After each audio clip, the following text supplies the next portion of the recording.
আমার ভাসুরের পা উঠায়নি, কিন্তু পা উঠালেন কেন, আপনি পা উঠালেন কেন বলে মারধর করতে লাগছে।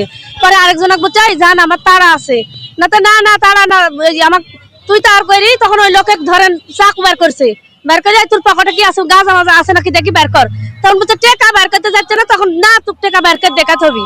টেকা যাহা বের করছে আর আমি হাতে এইভাবে পকেটের মধ্যে পকেট ছিঁড়ি লিয়া টেকা লিয়া চলে গেল। কত টাকা ই হইছে ওনা? 4000 টাকা লিছে, মোবাইল দাও লিছে। তাহলে এক জায়গাতে নামাইলো, একটু পর এদিক ওদিক তাকিয়ে দেখলো আরেকজন মানুষ ভিড়লো, দুইজন হইলো। ওরা ছিনতাইকারীরা দুইজন হইলো। আমি বুঝতে পেরেছি, আমি একে টিপছি যে এরা মনে হয় ছিনতাইকারী গো।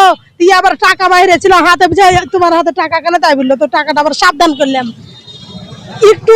ওখানে একটু আরেকটু এসে দেখলো এদিক ওদিক দেখেছে ফাঁকা, ওখানে দাঁড়িয়ে দিল। আবার নামলো, নামে তো ওই লোকের সামনে বসে আছে। ওই লোক বুঝে যে আপনি হলো নাম, তুমি নামো তো বাবা, আমাদের তাড়া আছে। আর ওর যায় ওর সাথে লাগা বলে ওর কলার ধরছে, বুঝাই তুই কোনঠে গেছিলি, তোর বাড়ি কোনঠে কি না, এগুলা বুঝলে বুঝছে তোর পকেটে কি আছে। আমার পকেটে খালি টাকা আছে, আমি কোনঠে গেছিলি মেডিকেল। তাই বলে পকেটে হাত দিয়ে ওর টাকাও বাইর করে আর মোবাইল বাইর, দুজনাতে আবার ছুরি বাইর করলো পকেট থেকে, চাকু, এত বড় ফল কাটা চাকু বাইর করে টুটিতে ধরে আবার হচ্ছে ওর হাত দিয়ে সব বাইর করে পকেট কেটে নিয়ে দৌড় মারলো। আমাকে বলছে যে আপনার পা উঠলো কেন আমার পায়ের পরে।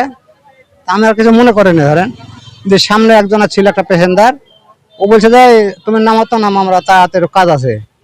বাস ওকে যাই আনতান করতে করতেই ওর গলাতে চাকু বাঁধি টাকা গলালি নাই।